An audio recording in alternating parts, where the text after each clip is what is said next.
Why in the absolute 7-layer cake of hell are headlights so bright now? Why? All I want to know is why.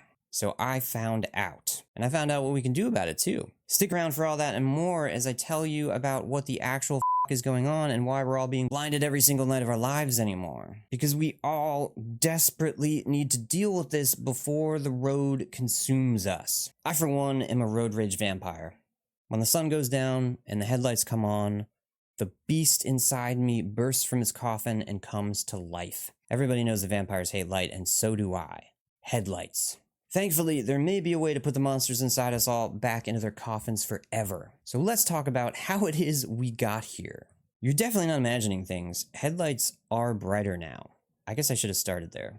There are two main reasons why headlights are blinding us now. One has to do with the shift from halogen light bulbs to LED light bulbs. And there are a couple of problems with LEDs as they exist right now. For one thing, they can be much brighter than halogen bulbs. Brightness, or the perceived intensity of light, is measured in lumens. And this measurement was created many decades ago now and is no longer a really great way to keep track of how light affects us. Lumens is an imperfect measurement to begin with, and it's based on how light falls on the eye of a quote-unquote standard observer during specific conditions. The criteria for this standard observer and the different weights applied to the wavelengths of light were all done up in 1924, which is over 100 years ago now if you need a new calendar.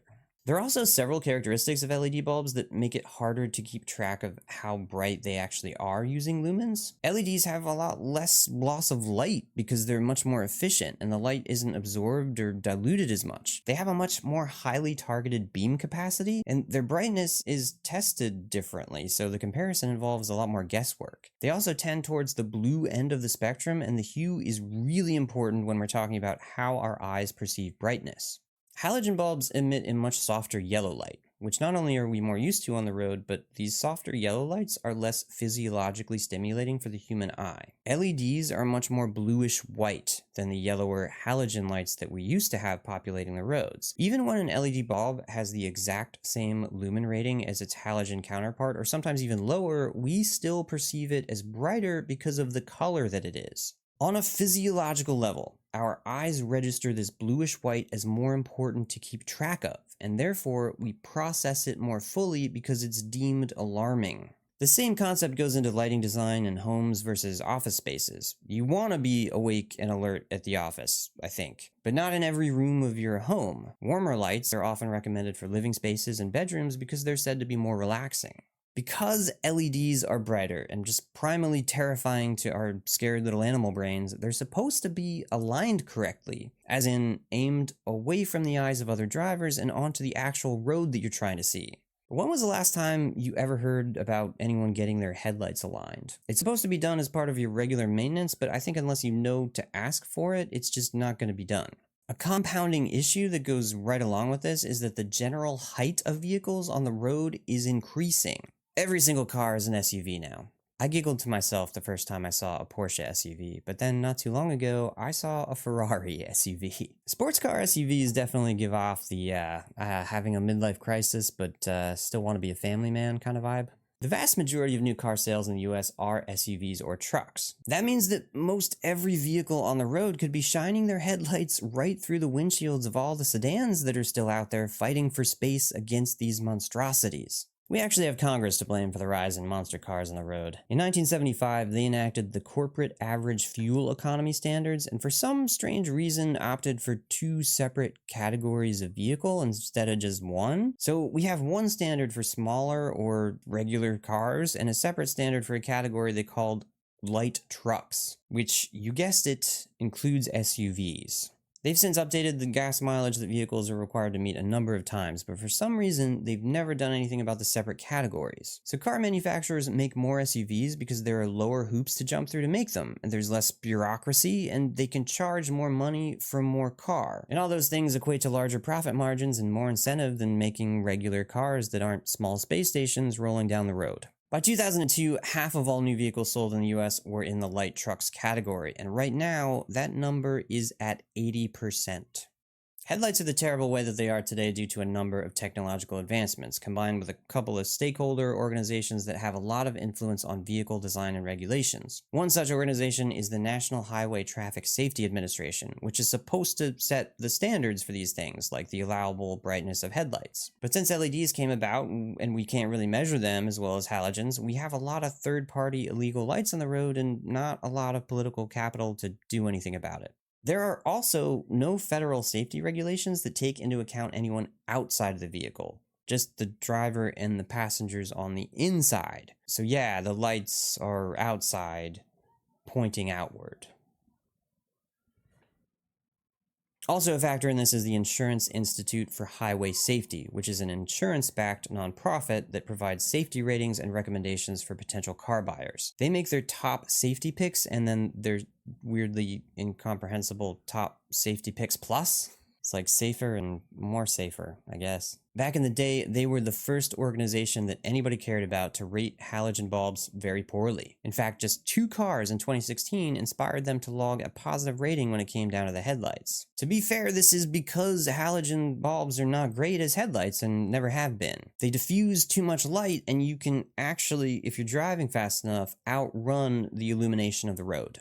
Car manufacturers knew that people use the IIHS recommendations when they're shopping around, so one of the things that they did was change out the halogens for newer LEDs and then ramp up the headlight brightness. Now the IIHS headlight visibility ratings can be a selling point, just as they're potentially making the road unsafe for everyone else. And since the IIHS has implemented its headlight testing system, they say that the percentage of headlights they've given a good rating to has risen from 4 to 29%. So that's a lot more bright headlights driving around on the road today.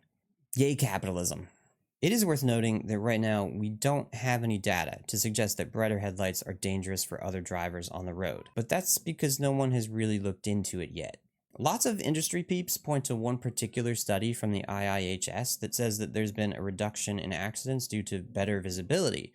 Like one point that there are 19% fewer single car accidents at night when evaluating headlights that the organization itself has rated in the good category. Now this one seems a little too inside baseball for me to get behind, but it is potential proof that LEDs not only work better overall, but that they illuminate the road more and make conditions safer, at least for the driver inside the car. I really like there to be other data from more independent sources out there before making any kind of real conclusions about this though. Now I'm not disputing that LEDs make better visibility for drivers, though I am kind of surprised at the 19% number because I figured that would be a lot higher when adjusted for other factors.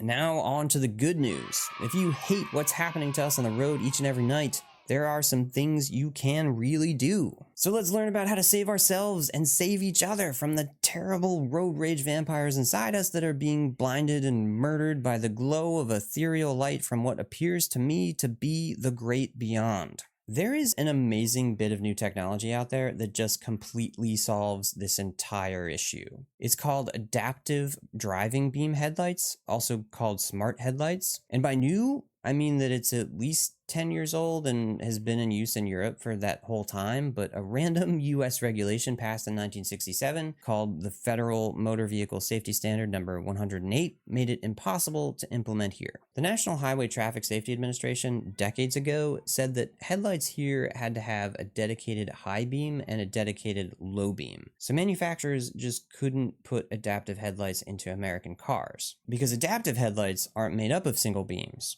They're complex systems that consist of a whole matrix of connected LEDs and several different sensors that govern how each of them behave and coordinate. For example, it could be as simple as detecting light levels and turning on or off depending on the time of day, just like a lot of headlights can do now, or as absolutely amazing as sensing when another car is coming and turning off a section of the headlight, or aiming it in a different direction so that nothing about the visibility changes at all for the driver of the car, but the other driver just doesn't get blinded because the light simply avoids them.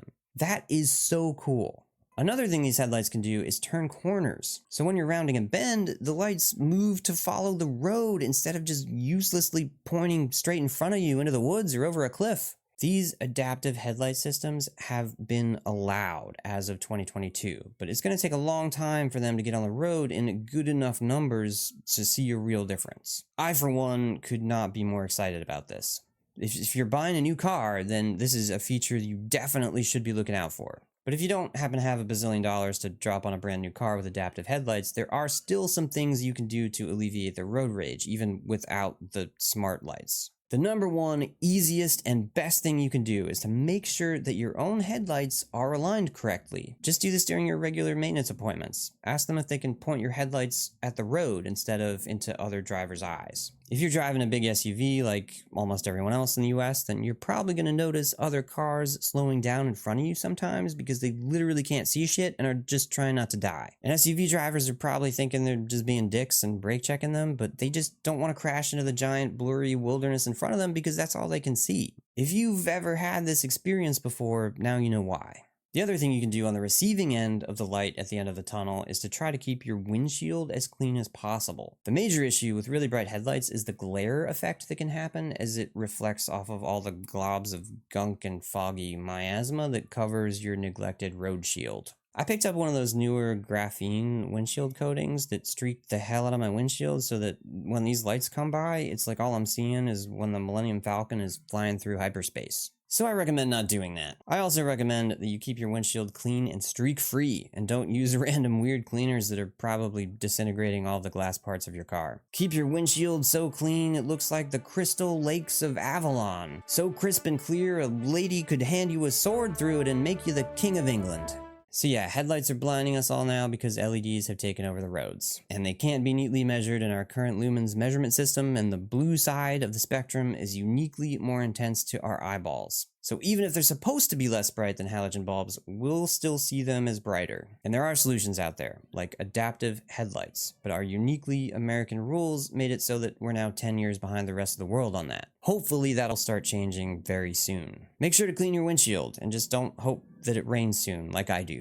Also, maybe this is too much to ask, but consider buying less car. There are a number of really great reasons to do that, from climate change to straight up saving some money. Over 70% of Americans live paycheck to paycheck now and are stuck in a really awful place economically. There are so many reasons to avoid making that worse. If you haven't seen my video on what the real economy is like for everyday people and not the economy that gets reported on in the news, which is exclusively the economy for the very wealthy, then check that out for some eye-opening insights and inspiration to start saving some money. Be safe out there on the road.